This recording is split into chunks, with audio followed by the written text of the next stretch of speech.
Assalamualaikum warahmatullahi wabarakatuh. Pada video ini, kami dari kelompok 3 akan menjelaskan tentang materi cerita sejarah.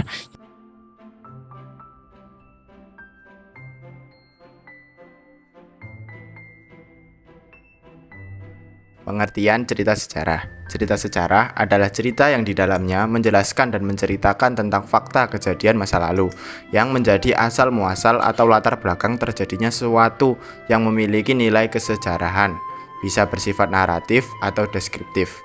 Cerita sejarah termasuk dalam teks naratif jika disajikan dengan menggunakan urutan peristiwa dan urutan waktu. Namun, jika disajikan secara simbolisasi verbal, novel tergolong ke dalam teks deskriptif. Simpulannya, teks sejarah adalah fakta, sementara teks sejarah adalah imajinasi atas fakta. Novel sejarah, seperti juga novel-novel lainnya, termasuk dalam genre teks cerita ulang. Novel sejarah juga mempunyai struktur teks yang sama dengan struktur novel lainnya, yaitu orientasi, pengungkapan peristiwa, reaching action, komplikasi, evaluasi atau resolusi, dan koda. Berikut adalah penjelasan dari setiap struktur novel sejarah. Yang pertama, pengenalan situasi cerita atau orientasi. Dalam bagian ini, pengarang memperkenalkan setting cerita, baik waktu, tempat, maupun peristiwa. Selain itu, orientasi juga dapat disajikan dengan mengenalkan para tokoh, menata adegan, dan hubungan antar tokoh. Yang kedua, ada pengungkapan peristiwa. Dalam bagian ini disajikan peristiwa awal yang menimbulkan berbagai masalah, pertentangan, ataupun kesukaran-kesukaran bagi para tokohnya. Yang ketiga, menuju konflik atau reaching action. Terjadi peningkatan perhatian, kegembiraan, kehebohan, ataupun keterlibatan berbagai situasi yang menyebabkan bertambahnya kesukaran tokoh. Yang keempat, ada puncak konflik atau turning point atau komplikasi. Bagian ini disebut pula sebagai klimaks. Inilah bagian cerita yang paling besar dan mendebarkan. Pada bagian ini pula ditentukan perubahan nasib beberapa tokohnya.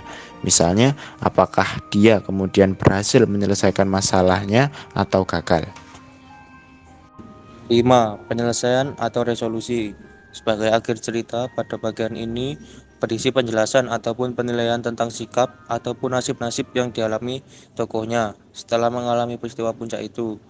Pada bagian ini sering pula dinyatakan wujud akhir dari kondisi ataupun nasib akhir yang dialami oleh tokoh utama. 6. Kode. Bagian ini berupa komentar terhadap keseluruhan isi cerita yang fungsinya sebagai penutup. Komentar yang dimaksud bisa disampaikan langsung oleh pengarang atau dengan mewakilkannya pada seorang tokoh. Hanya saja tidak setiap novel memiliki kode, bahkan novel-novel modern lebih banyak menyerahkan kesimpulan akhir ceritanya itu kepada para pembacanya. Mereka dibiarkan menebak-nebak sendiri penyelesaian ceritanya. Perbedaan teks sejarah dan novel sejarah. Teks sejarah dituntut menunjuk kepada hal-hal yang memang pernah ada atau terjadi, sedangkan novel sejarah dapat saja menggambarkan sesuatu yang tidak pernah ada atau terjadi ke semua sumbernya pada rekaan. 2. Teks sejarah. Sejarawan terikat pada keharusan, yaitu bagaimana sesuatu sebenarnya terjadi di masa lampau. Artinya tidak dapat ditambah-tambah atau direka. Sedangkan novel sejarah, novelis sepenuhnya bebas untuk menciptakan dengan imajinasinya mengenai apa, kapan, siapa, dan di mananya. Perbedaan nomor 3, hubungan antar fakta satu dengan yang lain perlu direkonstruksi, setidaknya melibatkan topografis atau kronologinya.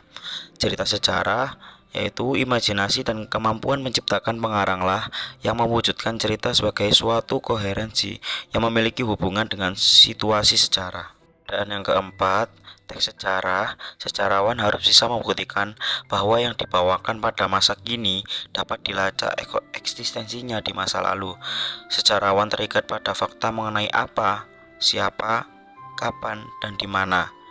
Kalau cerita sejarah tidak terikat pada fakta sejarah sepenuhnya, terutama bagi mengenai apa, siapa, kapan, dan di mana, tidak butuh bukti atau saksi seperti teks sejarah.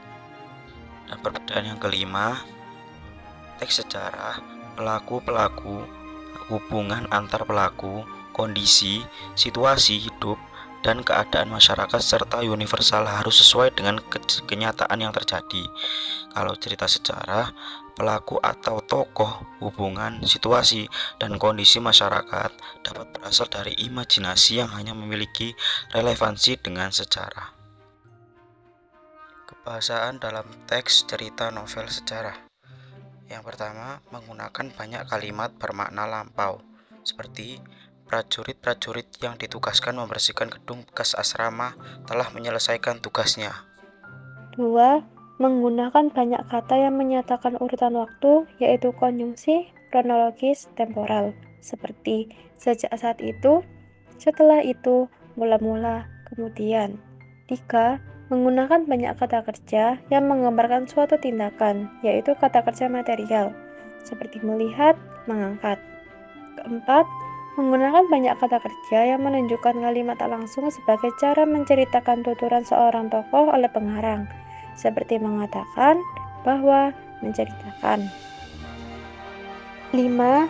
Menggunakan banyak kata kerja yang menyatakan sesuatu yang dipikirkan atau dirasakan oleh tokoh, yaitu kata kerja mental seperti merasakan, mengatakan. 6. Menggunakan banyak dialog.